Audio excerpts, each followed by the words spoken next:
Nyra covered her mouth. Vorren turned furious. Destroy that ship. The Dominion soldiers raised their weapons toward the sky. Caleb fired. The shot hit the rifle in Vorren's hand. Sparks flew. Everyone froze. Caleb pointed the gun at Vorren. No shooting kids in my town. Vorren snarled. The street exploded into chaos. Dominion soldiers fired. Caleb tackled Nyra behind a parked truck as green blasts ripped through the diner windows. Ruth shouted something very unkind and fired her shotgun.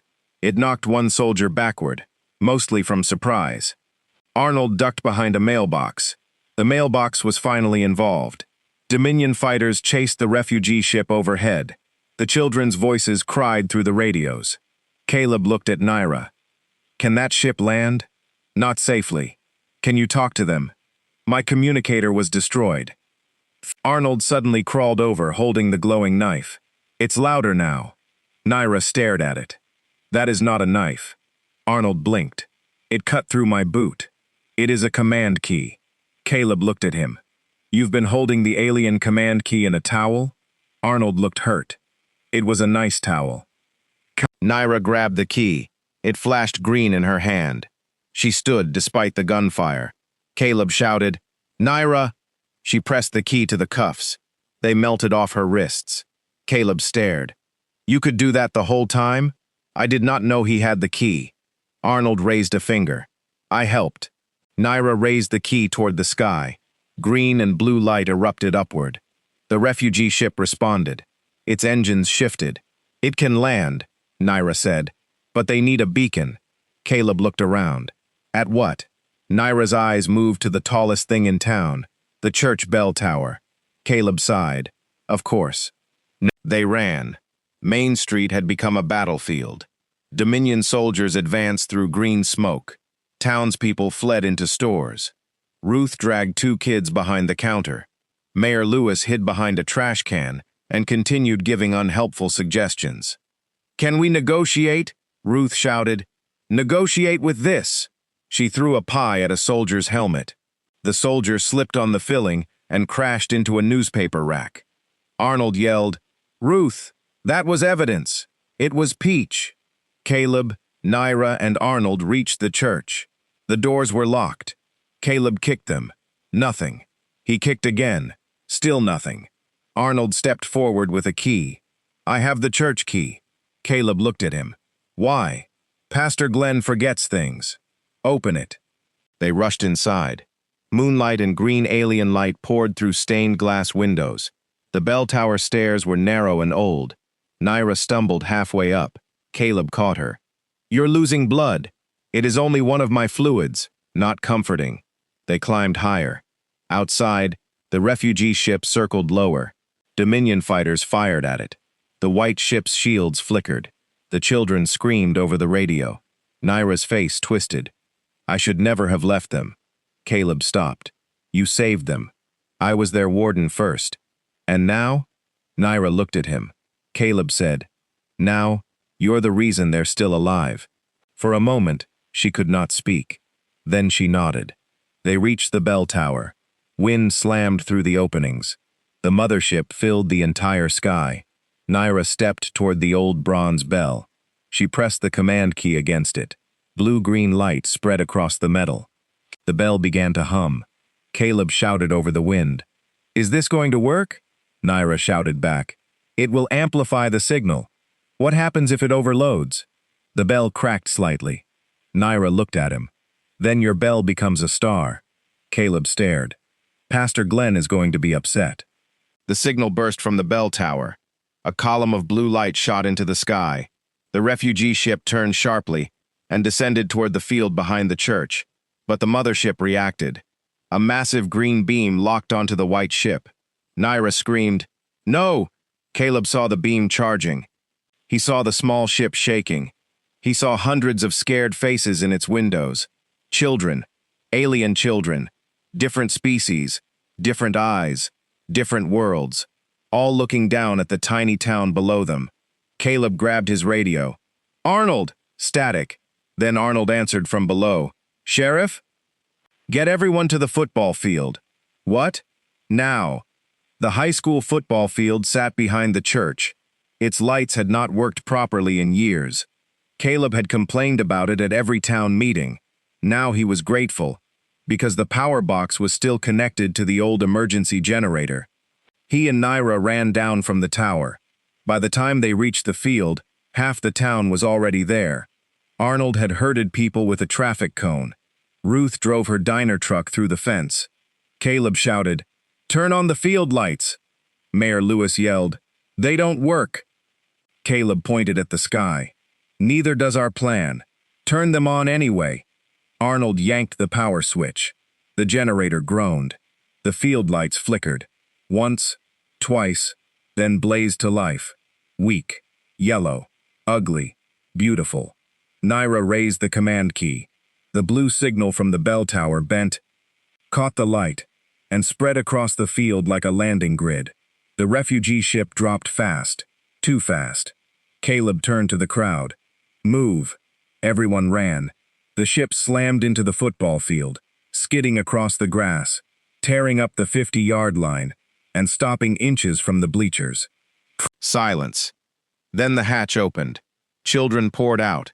Small ones, tall ones, some glowing, some scaled, some with wings folded tight around their shoulders. They ran straight toward Nyra. She stood frozen. The first child reached her, a little blue-skinned girl with silver eyes. She hugged Nyra's waist. "You said never come back." Nyra's face broke. "I know." The child looked up. "We didn't want you to be alone." More children gathered around her. Dozens, then hundreds. Nyra knelt in the grass, shaking as they held on to her. Caleb looked away for a second. Some things felt too private to watch. Then the mothership above opened its main weapon. The whole field turned green. Vorren's voice boomed from the sky. "Return Dominion assets." The children screamed. Nyra stood. "No." Vorren appeared as a giant hologram above the field. "You cannot protect them." Nyra lifted her chin. "I can stand with them." Vorren's smile was cruel. "Then be buried with them." The mothership fired. A green beam fell toward the football field. Caleb moved before he understood what he was doing. He ran to his patrol truck parked near the field, grabbed the emergency flare launcher from the back, aimed it upward, and fired. The red flare shot into the beam. It should have done nothing. It should have disappeared. But the flare crossed through the blue-green landing grid, through the signal from the command key, and exploded into a burst of red light that scattered across the sky. The mothership's targeting beam flickered. Nyra stared. "What did you do?" Caleb looked at the flare launcher. Small-town fireworks. That was not fireworks. It was in the fireworks box. Above them, the refugee ship pulsed. The children began glowing. One by one. Blue, gold, white, green. Nyra turned. "What are you doing?" The little blue girl said. "We learned from you." Nyra shook her head. "No. Hide." The children stepped forward. Together. Their light connected. Not like weapons. Like hands. A shield formed over the football field. The mothership's green beam slammed into it. The shield held. Barely. Every child cried out. Nyra raised the command key and joined them. Her wound opened again. Green blood ran down her side. Caleb saw her weakening. He ran to stand beside her. Nyra looked at him. "You cannot help with this." Caleb took out his handcuffs. The melted, damaged cuffs. He wrapped one end around the command key and the other around the metal goalpost. Nyra stared. "What are you doing?" "Making an arrest." "This is not the time." "I'm arresting the beam." "That makes no sense. Neither does half my job." The goalpost began to glow. The whole field became part of the shield. Ruth saw what he was doing. She shouted, "Everybody grab metal." People looked confused. Ruth grabbed the bleachers. Arnold grabbed the fence. Mayor Lewis grabbed a trash can. Soon the whole town was touching metal. The bleachers, the fence, the goalposts, cars, light poles. The shield widened. Mercy Creek itself began to glow. The mothership's beam pushed harder. Windows shattered across town. The church bell rang by itself. Nyra screamed from the effort. Caleb put a hand on her shoulder. "You're not alone either." Nyra looked around. At the children. At the sheriff. At the diner owner. At the deputy who once tased a mailbox. At an entire small town holding on to whatever metal they could find, because someone told them it might help. For the first time since Caleb met her, Nyra smiled. Then the sky changed. The mothership did not fire again. It shook violently. Explosions rippled across its lower hull. Vorren's hologram flickered. "What is happening?" Nyra looked up. "The children's ship damaged your carrier from inside." The little blue girl smiled. "We opened the cages. Across the mothership, smaller escape pods launched. Hundreds of them. Then thousands. More prisoners. More children. More stolen people. The Dominion carrier was losing control. Vorren screamed orders. But the ship's lights failed one section at a time. The green beam died. The shield over Mercy Creek vanished. Everyone collapsed to the grass. Caleb landed on his back, breathing hard. Arnold, still holding the fence, whispered, "I think I helped again." Ruth patted his head. "Don't get used to it." Above them, the mothership began to rise. Not gracefully, not proudly. It limped into the sky, trailing smoke and green fire. Vorren's voice crackled through the radio one last time. "This is not over." Caleb picked up his radio, pressed the button, and said, "You'll need a permit if you come back." The transmission went silent. The mothership vanished into the clouds. For a long time, no one moved. Then the sun began to rise. Mercy Creek looked like it had been stepped on by God wearing metal boots. The football field was ruined. The diner windows were gone. The church bell was cracked and glowing faintly. The sheriff's station had a Dominion soldier unconscious in the flower bed. But the children were safe. Nyra sat on the grass surrounded by them. Caleb walked over. She looked up. "I am still under arrest?" Caleb looked at the melted cuffs on the goalpost.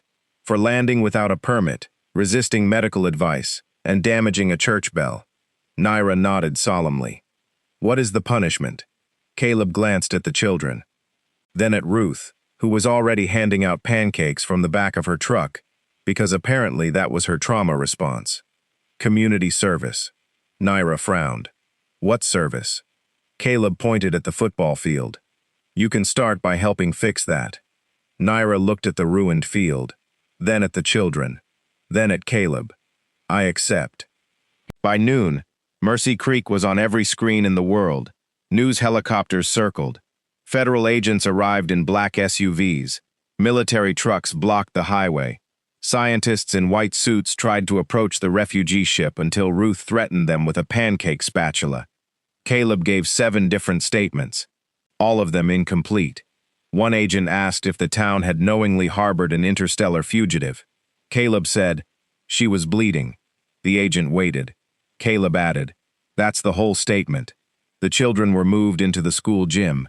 They slept on mats, ate pancakes, watched cartoons. Some learned English by noon.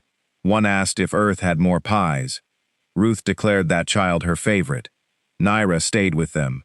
Every time a door opened, she looked up, ready to run, ready to fight. Caleb noticed. Late that afternoon, he found her sitting alone on the football field bleachers. The sun was setting. The sky was orange. The refugee ship rested in the grass behind them, damaged but alive. Caleb sat beside her. For a while, neither spoke. Then Nyra said, "I was not good." Caleb looked at her. "I do not want your town to think I was always brave." Caleb nodded slowly. "Most brave people weren't. I guarded cages and opened them. Too late. Maybe." Nyra looked at him. "That is not forgiveness." "No."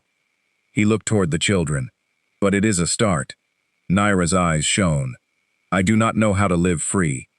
Caleb smiled faintly. "Neither do half the people here." She looked confused. He stood.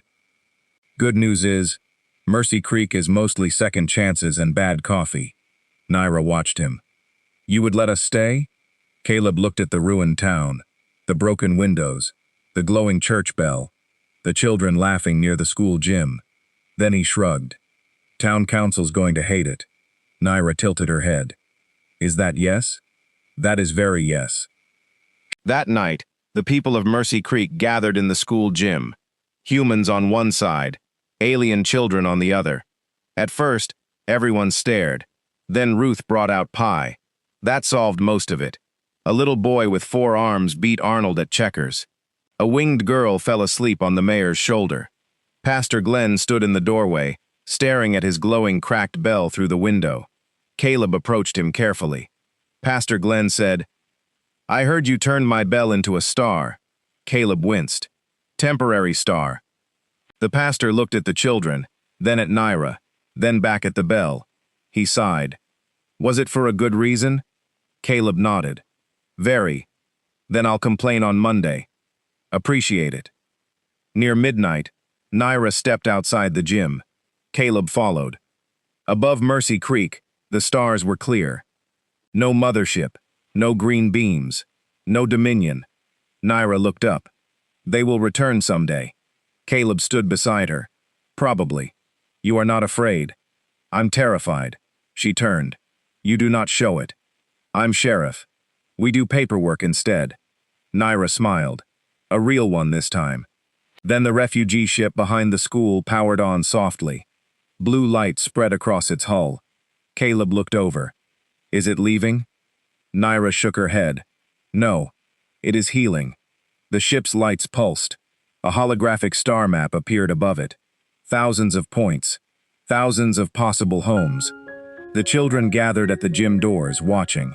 Nyra whispered, "They all have somewhere to go." Caleb said, "Do they want to?" Nyra looked back at the children. Some held Ruth's pie. Some wore oversized Mercy Creek High t-shirts. One had Arnold's deputy hat. She smiled softly. "Not yet." 3 months later, Mercy Creek had changed. The football field was repaired, mostly. The church bell still glowed at night, which doubled tourism. Ruth added alien pancakes to the diner menu. They were regular pancakes with green food coloring. They sold extremely well. Arnold became head of the Interstellar Youth Safety Program, a title he made himself and printed on a badge. Mayor Lewis tried to pass a law requiring spaceships to park outside town limits. Nobody knew how to enforce it, and Sheriff Caleb Ward still sat outside Ruth's diner at night, drinking terrible coffee, watching the highway, and pretending his town was normal. Nyra stayed in Mercy Creek. Officially, she was assisting with reconstruction. Unofficially, she taught alien children how to live without orders. Sometimes Caleb saw her standing by the road, looking at the stars with the face of someone waiting for a storm. One night, at exactly 1:47 a.m., Caleb's radio crackled. Static. Then a small voice. The little blue girl from the refugee ship. "Sheriff Caleb?" Caleb picked up the radio. "Go ahead. We found something." Caleb sat up. "What kind of something?" A pause. Then, "A second mothership." Caleb closed his eyes. "Of course." Nyra entered the diner doorway behind him. She had heard. Ruth looked up from wiping the counter. "No." Caleb stood. Nyra stepped beside him. In the distance, beyond Highway 19, the stars began to disappear one by one. Something enormous was moving between them. Caleb reached for his hat. Nyra picked up the command key. Arnold ran out of the station wearing one boot. Ruth grabbed a pie. Caleb looked at her. "Why the pie?" Ruth shrugged. "It worked last time." The radio crackled again. The child's voice whispered, "It is not Dominion." Nyra's face changed. Caleb turned to her. "What does that mean?"